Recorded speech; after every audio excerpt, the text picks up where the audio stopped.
Sereno was back in the saddle pretty quick. Eddie, just to be precise, you didn't actually see Officers Draper and Tremor draw their weapons and fire them, did you?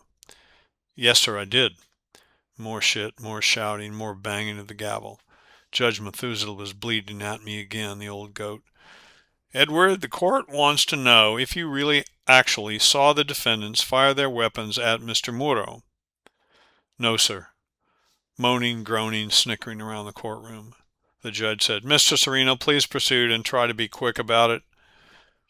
I guessed he wanted the trial over before he croaked.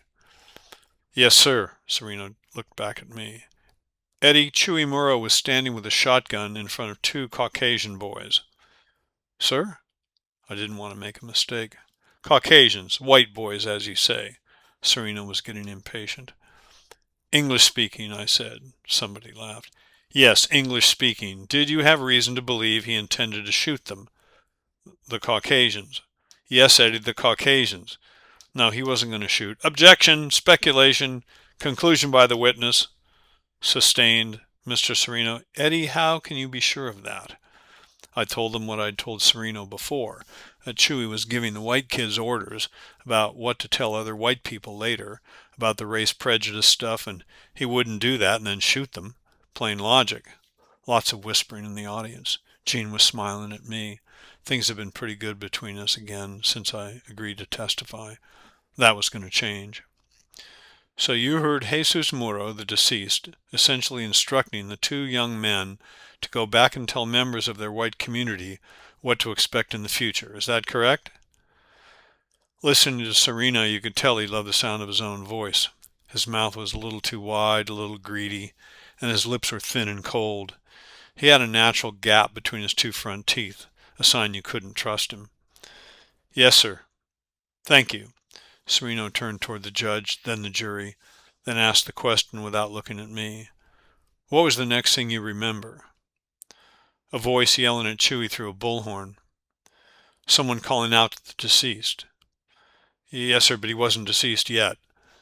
Some more people laughed, but I wanted to get it right. Did you recognize the voice? I think it was Sergeant Draper, but they were behind me. And what did he say? Drop the gun, I think, something like that. And did Chuy drop the shotgun? No. What did he do? He sort of blinked, lowering the gun. Then he looked toward the sound, I think, sort of standing there surprised. So was I. And what happened next exactly? I remember taking a real deep breath before answering. They shot him. More whispering from the crowd. And he fell? Not exactly. The bullets lifted him up and kind of threw him back toward the cars, tore off a piece of his arm and face. He was bleeding a lot and not moving. And then? Officers Draper and Tremor, could you point them out for the court? Fucking Sereno. He had to have the whole enchilada. I looked at Draper and Tremor. Draper gave me a really strange look, like he was telling me to tell what I saw, like he wanted the truth. Tremor only had hate in his eyes, hate and fear.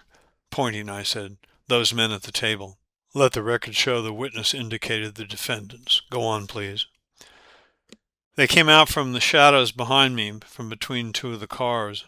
I told how they sent the two white kids away, told them to shut up about what they saw, then checked over Chuy and the 12-gauge. Sereno nodded, a little smile on his face. And what did they find when they checked over that weapon? I licked my lips. Didn't have any shells in it. It was empty. You'd have thought the roof was going to come off the courthouse. There was that much noise before the judge banged the gavel. The shotgun was empty, Sereno said, like he'd just discovered the world, like I hadn't already told him weeks before. And then he turned to me. Yes, sir, I said. Officer Tremor picked it up first, snapped it open like normal, and froze there for a second. Then he called to his partner, Sergeant Draper. The other defendant, Sereno practically shouted. And then? When Tremor turned the shotgun into the light to show Sergeant Draper, you could see right down the barrels. And what did you see, Eddie? The chambers were empty. What happened next? Draper and Tremor started to argue, and Draper told him to keep quiet, walked off toward the squad car, and came back with shotgun shells. I paused, but Sereno said, Go on. Draper loaded the shotgun and told Tremor what they were going to do next. He fired Chuy's shotgun once at an old Dodge, shot his pistol twice into the ground, and then had Tremor shoot his once. "Do you know why they did this, Eddie?" Sereno asked. "Objection! Assumption by the witness." Sereno looked at McGill, who calmly said, "Overruled. He's testifying what he saw and heard." Sereno repeated the question. I said, "It's what Draper told Tremor they were going to do, claiming their first shots were warning Chuy to surrender, that Chuy then fired the shotgun at them, and then their second shots were when they killed him in self-defense." Now Sereno looked serious. "But that's not what happened, is it, Eddie?" "No, it was the opposite. The cop shot him straight off. Then Draper told Tremor how they would cover up what happened." The crowd started squawking, and the ancient judge shut them up, turning to me. "You saw Officer Draper load the empty shotgun, fire one barrel, fire his own revolver, instruct Officer Tremor to do the same, and then instruct Tremor how they would lie about it."